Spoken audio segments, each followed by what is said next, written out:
In an industry stuffed with marketing bullshit, empty promises, and shiny-suited liars, one woman's had enough. She knows what it's like to have the wrong clients, no money, and no time for fun. But she also knows how to fix it. And on the Business for Superheroes show, she promises to tell the down and dirty truth about business, sales, and running away with the circus. Here's your host, Vicky Fraser.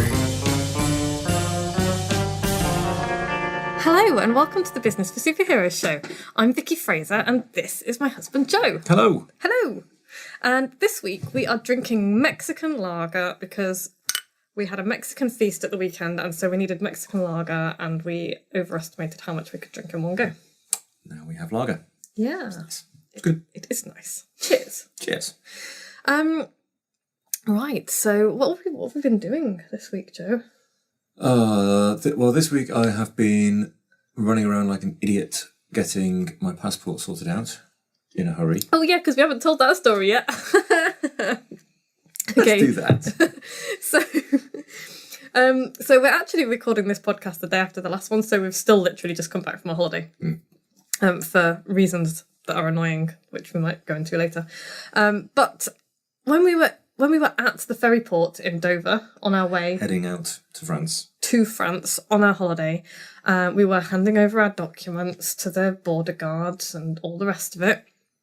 And the British border guard on our side was like, "Sir, you do realise that your passport has expired in February, right?" And we're like, "Wait, what? What? Wait, what?" And Joe was like, "No." I actually watched all of the colour drain from your face. It was hilarious. Balls. And the guy was like, "Well, you know, you can go. There's no problem with you going. You might have a bit of an issue on the way back." Yeah, well, it was kind of, you're certainly fine leaving the UK Yeah. on an expired passport. That's no problem at all. The French might have a problem with you getting into France, and you might have a problem getting back into the UK. Yeah. And we had no problem at all with the French. They didn't give a shit. The French did not care. And I was just like, well, if they don't let you back in the country, I'll just leave you at the ferry port and go home. Yeah. Because foolish. I hear there's some pretty nice camping there. There's not nice camping there. There's not, no. But obviously we're back in the country and... It was fine. It was fine because we found out that if you are a British citizen and you pretty much look like you're a British citizen and you can prove that you're a British citizen, then they actually have no right to stop you coming in the country. So they have to be convinced that you're not a British citizen in order to stop you. Yeah. And since I sound and look and have an expired passport and a driving licence and all kinds of other bits of ID... Yeah, you got away with the stern telling off. Just got a bit of a telling off. It's like, sort your passport out, you idiot. I was like, yeah, all right, I will. So I did today. So that's hence all of the ridiculous running around. Yeah, it's a pain in the arse. It is. Do you think we've got any listeners in Peterborough? I don't know. If they live there, they probably are aware of how horrible it is. Oh, Jesus. What a place. I've been there once and I never want to go back.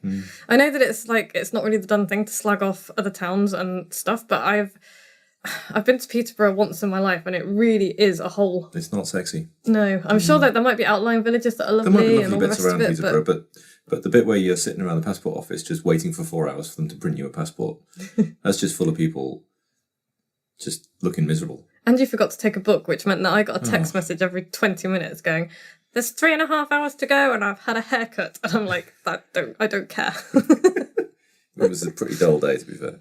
So anyway, we've also been putting the tent up again to dry it out and trying to stop the chickens from eating the tent. So there you go. Anyway, right, what's this podcast about, Joe? I have no idea. I just rock up and sit down. Okay. And throw opinion. Well, last week we said that it was all about how to get started. Last week? What was last week about? We did it yesterday. I know. Jesus. Loo roll. Loo roll. Yeah. Uniqueness and doing it well and having reasons. Yes. So, anyway, yeah. Yes. Yeah, so Joe, let me ask you a question. Do you ever struggle to start something? Yes, I've got a particular project that is so administratively heavy and unexciting that it's taken ages to write documents that should have been pretty quick. Funny thing, isn't it? Because I really struggle to start stuff as well, as you are probably painfully aware, my love. Yeah, you do. No, because I'm like, me is like, this is me. I'm going to do this thing. And then 10 minutes later, I'm like spinning in another direction, painting something. Desperately trying to find something to do that isn't the thing. Yes. And it's, okay, so here is a snippet of my to-do list. Sort out website integrations, do laundry, do washing up, clean out chickens, change bed. The first thing is infinitely more important. What's the first thing? Sort out my website integrations. Yeah, it is. It's been dragging on for months now. But I did the laundry and the washing up first. Why? Procrastination. Yes, but why? Easier. Less mental load. Yeah, it is. It's because with laundry and washing up, I know where to start. I take the laundry out of the laundry basket and put it into the washing machine, and then I put the detergent in, and then I set the program, and then I press go. And then when it's finished, I take it out of the washing machine and hang it out on the line. Mm-hmm. With the washing up, I put bubbles and hot water in a bowl, and then one by one wash the things. Simple processes. Simple processes. Easily defined. Easily defined, yeah. But with sort out website integrations, which desperately needs doing, I literally have no idea where to start. And it's so frustrating that it just makes me want to scream with frustration. Yeah. It's doing my head in, because it's not just, it sounds really simple. It's like website integration, but that's an idea. It's a concept. It's like, what does it mean? What does it mean? What do I need to do? It's like, well, I need to make ActiveCampaign work with a shopping cart, which needs to work with my membership software, which needs to all work with my actual website. Mm-hmm. And that's like at least 4 different things, possibly with another thing to zap things together. And I can't even get words out to describe the things that need doing. Yeah, I just want. Do you think it's a lack of understanding of the thing, or lack of the understanding of the tasks involved? Or? Yes, I think it's a lack of understanding. Full stop. It's just overcomplicated. I just want somebody to do it for me, really. And the thing is, it's not even that. It's not even top that, tip if you're listening and you can do this. Well, we'll come to that. So I was thinking, because I was talking to Misty today as well. We were having a good old natter. Hey, Misty. Hi, Misty. And we were talking about how some stuff is like giving birth to a pineapple. It's just the most long, drawn-out, painful process. And so you don't even want to start on that process, because the whole thing is going to be horrific from start to finish. What you want is a nice, shiny egg that will pop out. Like... Joe's giving me a really funny look now. These are the conversations that Misty and I have. Right. But... yeah, we were kind of talking about how it's not that we don't have time to do stuff, and it's not that we don't have the inclination to do stuff. It's that we don't have time to dick around finding out how to do it. Yeah. That's the thing. I would be very happy if I had like a list of things, like do this first, then do this, then do this, then do this. And I would sit down and I would make it work. Mm-hmm. And if you were left alone with no other pressures and no burdens on your time for a week, you would also probably... Well, maybe I would, but the thing is... You're more likely to leave it 4 days and then panic on the last time. No, I'm not. No, I'm not. But I don't even know where to start looking. That's the thing. It's not even the learning how to do it. It's that I don't even know where to start looking, because they are 4 different pieces of software. Okay. And getting them to... It's just head exploding, and I just want it to work. So... yeah, it's kind of, you go back to sorting out web integrations is an idea and not an action. Mm-hmm. And what we need is actions if we're going to get shit done, because if we don't even make a start on it, then nothing is ever going to get done. It just is a thing that you need to do. Yeah, it's a bit like the house renovation stuff. So, fixing the gable end wall in the house it's an abstract concept idea that involves lots of little things, and it's just like, I don't really know what to do first other than push the bricks out of the hole and end up with no wall. And that's fine as far as it goes, but then we haven't got a wall in the house, and it's like, well, what do we do next? I'm very clear on what the first 2 things are. Oh, right. Yeah. What are they? Make space on the drive so we can build a scaffolding tower and acquire a scaffolding tower. Well, we've acquired a scaffolding tower. Next bit's your problem, love. Joe's making that noise because the thing that's taking up the space on the driveway is my old MX-5. Where the scaffolding needs to go so that we can get outside this wall. Yeah. Does anyone want to buy an MX-5 that failed its MOT? give me a shout. It's lovely. British Racing Green. It Wouldn't have steering wheel. just needs, it drives really nicely. It needs a bit of welding doing because the chassis is rusting and rotting, and that it happens to those cars. Anyway, we're getting off the subject. Buy Vicky's car. Buyvickyscar.com. So yeah, it's kind of, finding out what you need to do first and then figuring out how to do it. Joe, can you give us an example from your business? Because you were just telling me about the giant administrative burden job. What's stopping, what is it that's causing that to take so long? Okay, well, it's a job for the nuclear industry, which is not one that I work in much. And unlike many of our customers who say, I've got a problem and I'd like you to fix it for me, which we all kind of are fairly comfortable with, they came along and said, here is our problem definition, and hit us with like a 300-page document. And then they went, here is all of our specifications for electrical wiring, and that's like another 600 pages. Oh, and then they go, here is the method by which you will plan your processes, and here is and you just go, oh, Jesus. And it's like a massive wodge of stuff. Why is there so many pages? Because it's the nuclear industry and they don't want to kill people. Okay, that's reasonable.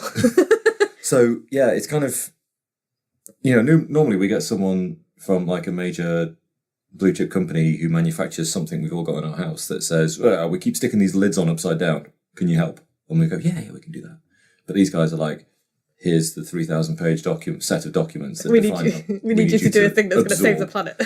And then they kind of go, right, we need your technical specification, please, that answers all of this. And you just kind of go, oh, Jesus. You don't even know where to start. It's just so big. Yeah.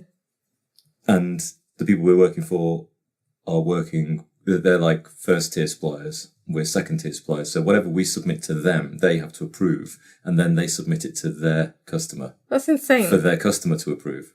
That's insane. So there's this massive, oh man, it's just... Why don't you just insist on being a first-tier supplier? Because we don't have any of the authorities or processes in place to do that. Fair enough. I hope you're charging a shitload more money for this. It was one of my concerns when the salesman kind of went, yeah, that'll take 3 days and 40 grand. And I was like, I want to beat them with their own shoes. And I said, I'm really concerned about the paper load on this one. And he went, what do you reckon it's going to take? And I was like, look at this pile of paper. And we put several noughts on the end. Lumps of money attached to the project purely for the administration. And it wasn't enough. So you're now working at a loss? No, I don't know whether we're working at a loss. It depends how much time we put into it. But you guys make me want to tear my hair out. Let's move on. Okay. I'm disinclined. I'm not having fun with that project. Let's move on before I go on a rant. So basically, what you need is somebody who knows the industry to tell you what to do and where to start. Yeah, I want to write my normal set of documents for them and have somebody turn it into nuclear language. Yeah. And that's the thing. But yeah, and that's the same for kind of every business. And, I'm focusing on marketing and sales here because that is kind of what I do. But, whatever you're deciding to do in your business, whatever you're struggling to get started with, I would suggest that your biggest problem is that you simply haven't written out the process and you don't know where to start. Mm-hmm. And I can give you an example from my business, from how I do it. And I use Trello. So my big list lives in my daily journal. Right. Which is kind of, this book here. This book here. Yeah. You can hear it. And in there I've got kind of, what I'm gonna work on for the day. And so some of it doesn't need a lot of explanation because if I'm talking to a coaching client, I kind of know what I'm doing with them because they'll send me some stuff and we'll go through it and all the rest of it. But if, for example, if for a regular big job, I break them down. So for one of my clients, I write a newsletter for, or I compile and write and edit and design a newsletter for them. And so there are a bunch of different tasks that I have to do for that. So for example, my Trello board for that looks like, okay, this is like the October newsletter, the due date when I want to have content from the people that I'm gathering content from. Then the due date for when I want to get the first draft over to them for approval, and then the due date when they need to send it for print, or I think they send it for print, but when they need to send it to print to get it out on time. So that's kind of the first bit. Kind of defined. And then within that, I have a bunch of tasks. So I'm like, gather articles from the various people. And it's like, have I got the articles? Yes. Edit article 1, edit article 2, edit article 3, source images, write my article because I contribute an article for it, proofread the whole thing, lay it out and convert it to a PDF from InDesign, send it for approval. And so that's that makes... Pretty defined process. It's a really defined process. And it sounds daft, and, people might be listening thinking, well, why on earth do you do that? And it's like, because if I don't, I've got to produce a newsletter for somebody for the month, a 12-page newsletter. Which is tough. Which is tough. Even if I'm not writing all the articles, which I'm not, it's still a difficult thing to do because it's just like this big nebulous thing. And if you can... There's a psychological benefit from ticking off small tasks. Mm-hmm. Because if you can just tick off the first thing that you need to do, then it's like, oh, I've started this. Yeah. In similar way, I've used Trello a little bit and I like it, but most of my problems are not task-oriented, they're document-oriented. And I find for technical documents, Jinko is very good. I've used Jinko in the past for outlining and stuff, and I find it useful for that. I find it really good for sort of setting up sections and headers and breaking those down into more detail and it's an interesting thing. Scrivener works really well for that as well. There's loads of software that you can use to kind of to make your life easier, and it's a little bit like information overload. Which one do I choose? Kind of option paralysis. So I always say take recommendations. I bloody love Trello for that kind of thing. Jinko is really good if you need to move stuff around and change the order of things. It's really good. So I highly recommend that as well. But yeah, basically it's like I've tried to do that process with my web integration thing. I've got a couple of Trello boards that I've kind of started and then abandoned. Because you don't know enough about it. Because I don't know enough about it. And I don't know. I can't even form the words. It's like, and the newsletter example was a good one. I was thinking, maybe I can use the website integrations as an example. It's like, well, no, because I'm not doing it. Yeah, because it is an example of the thing that you don't know enough about to plan, to organise, to make it happen. And if anybody is listening who is good with integrations, and I mean does this for a living, seriously get in touch with me because I would love to swap you for some copywriting. I'm not even kidding about that because it's eating up not just my time now, but my money as well. Because Entreport is costing me, it's cost me several £100 over the last few months, and I don't need it anymore. Yeah, you shouldn't need it anymore. I shouldn't need it anymore. I do need it. I shouldn't need it anymore. So, or I just need somebody to tell me what to do. And I will happily swap that for a coaching session. I skill swap with people often for stuff like that, and I'm very, very happy to do so. So if anyone is listening and they are an expert in web integrations and they know about email CRM systems, they know about membership. What's the core bit of software we're talking about? Okay, so the core bit of software we're talking about is my website is built in WordPress. ActiveCampaign is the email integration system and CRM. The membership software is Optimize Member. It's called, and it goes together with the website theme that my web guy has put together. And the shopping cart, I don't even know what to use because some people have said Shopify, and that looks good, but I couldn't find a way to make it do recurring memberships, which is what I need. WooCommerce is what my web guy has recommended, but again, it doesn't integrate quite so well with ActiveCampaign. It's just getting these things to talk to each other properly and work together without putting too many links in between for the whole thing to, keel over and die. And I'm now just thinking this thing was supposed to save me money and time, and I'm now just thinking I've made a horrible decision and maybe I should just admit defeat and go back to bloody Entreport. Ugh. But I don't know.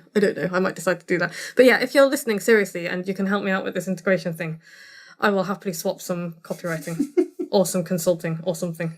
Not even kidding. Cider. Chickens. Anything. No, you can't have my chickens. We could source you some chickens. We could source you some chickens. So yeah, basically, if you're struggling to start something, pick something that you've been procrastinating on and really look at why you're not starting. Yeah, that's the important thing, isn't it? It's kind of being honest with yourself as to why you're not doing it. Yeah. I think that's to me is the key, because it's easy to kind of pretend you're going to do it this afternoon. Yeah. And you're not really. No. Because you said that yesterday and you said it the day before and it's not happening. So it's kind of... So why? Yeah, you've got to be honest with yourself about that stuff. Yeah, because I've kind of been beating myself up about this website thing because it's been dragging on for so long, and I've been kind of blaming myself and being like, I just need to sit down and do it. And it's like, well, actually, no, I'm more than willing to sit down and do it because I quite enjoy that kind of logical task-based thing. I quite enjoy fitting things together and making them work. And which might surprise you because I'm like a creative person writing and blah, blah, blah. But in this case, I can't. I just can't do it. Just can't do it. Yeah, it's not like I'm procrastinating because I haven't written a proper outline or whatever. It's, So if you are really struggling with something, then, what do you need to do? Do you know what you need to do? Because if you don't know what you need to do, you need to sit down and write a list, even if it's on a piece of paper. What is the first thing that needs to happen? It might be something as simple as, go to this website and look up how to do this. Or it might be something as simple as decide on a piece of email software, and even that becomes a complicated thing. You need to break that down as well because you've got a lot of choice. So have a look at, really think about why you're procrastinating on something, and then think about the very first thing that you have to do, and then just do it. Because make it a small thing as well. Some people say, you've heard the phrase "eat the frog first thing in the morning." Yeah. And there's a lot to be said for doing the most unpleasant task first thing in the morning. But I think actually what's more useful is to do a small task and accomplish it, because then you've done it. And you're on the way then. You're on the way then, and it kind of gets you started. I think if you could follow that up with something unpleasant, the eat the frog thing is kind of don't leave the unpleasant thing until the end of the day when you've run out of willpower, because willpower is a finite resource. Yeah. And if you don't do it early on, you're never going to do it. But for this kind of getting started thing, it really, if ask yourself why. And if it is that if it's clear where you need to start and you're still not starting, then that tells you something as well. Perhaps it's not the right thing for you to be doing. Yeah, sure. But I kind of just wanted to get you started, so I'm assuming that it is the right thing for you to be doing, and you just don't know where to start, in which case, write down a list of things, write down the process, and then do the first thing, and then do the next thing, and so on. I feel like I should offer to get involved in gluing bits of your website together. Do you want to? It's not really my thing, and I don't understand all of the tasks that you require to happen. I can talk you through that. I have to write a list. Okay. You might regret that. When I'm away at the weekend, you can be like... Well, I'm going to be in a hotel for the next week, aren't I? So. Oh, good point, yeah. Okay. Anyway, so, dear listener, I hope that has given you a little bit of insight into why you might not be starting something and what you've got to do to actually get started. I think that's reasonable. Yeah, and I hope that as a result of this podcast, you get some shit done that you were struggling to get on with. That would make me happy. If it does help you, and if you do manage to get some shit done that you've been struggling with, please let me know. Because I like to know that I'm helping people. Coming up next week, I think we're going to do how to never run out of things to write or talk about. Oh, okay. Yeah, endless content. Because I do get asked every now and then, how can you possibly write an email every day, plus a load of articles, plus your podcasts, plus blah, blah, blah, blah, blah. And my answer is, well, because, how could I not have things to write about all the time? And so next week, I was going to give away my entire secret, 6 words then. I need to make a whole podcast out of that. So next week, we will do how to never run out of things to talk or write about. And if you can guess what those 6 words are, then send that in an email too. No, don't, because I will just ignore it. I will send you a prize, however. you won't see it.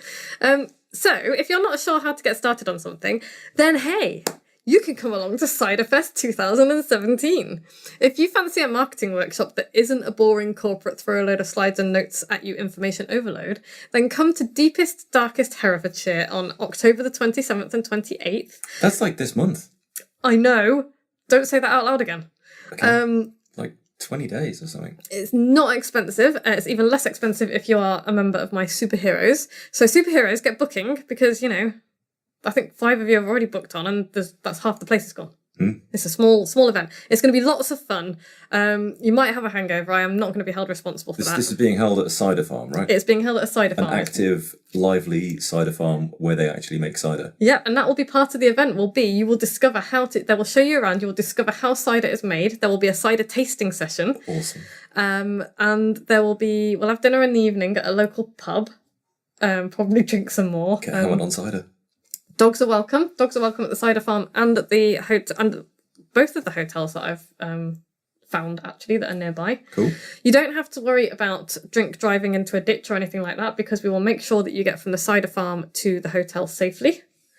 And Yeah, it'll just be really good fun. It's going to be a giggle, isn't it? Yeah. So go to vickyfraser.com/cider2017 and book yourself a place. Like I said, there's only a handful of places anyway, and half of them have gone. Cool. Really like to see you there. A bunch of the people who have booked on, apart from one, are all people who came to my last event, so it can't have been too bad. If you like this podcast, go to iTunes and subscribe because it helps us climb the rankings, or Stitcher or wherever you get your podcasts. And if you could leave us a review, we'll be so grateful. We do love those. We do love reviews. It helps more people. As long as they're good. Good reviews. Well, be honest. Or be honest, be good. If you don't want to leave a review, then share the podcast. If you know somebody who will enjoy this nonsense, send them a link. vickyfraser.com/podcast. Cool. Yeah. And I would just like to do a thing that they do on Hidden Brain. Oh. Okay. Yeah, you know how they do like a shout out to somebody different each week to say thank you. Uh-huh. This week, I would like to do a shout out for my assistant Harriet. Oh, hi Harriet. Hi Harriet, because she is just a superstar. She is my VA. She lives in an entirely different country. VA? Virtual assistant. Okay. She lives in an entirely different country to me. She looks after all of my bookkeeping. She looks after loads of my social media stuff. She looks after my transcriptions that I need doing of these podcasts and of other things. And she generally just is awesome and helpful. And she also is running her own burlesque business. Wow. Pretty much the only one in Barcelona. So if you're living in Barcelona and you fancy taking up burlesque, go and find Harriet. Or if you need a virtual assistant. Yeah. Get in touch with me and I will put you in touch with Harriet because she is just awesome. Thank you, Harriet. Nice. Yeah. And thank you, listener, as well, because, without you, this whole thing would be pointless. We'd probably do it anyway because it's fun. But sit here and chat and drink. Yeah. It's fine. But, thank you for being here. Okay, let's go. Cheers. Cheers. Bye. Folks. Bye. Like what you've just heard? Tell your colleagues, tell your friends, send them to www.businessforsuperheroes.com/podcast.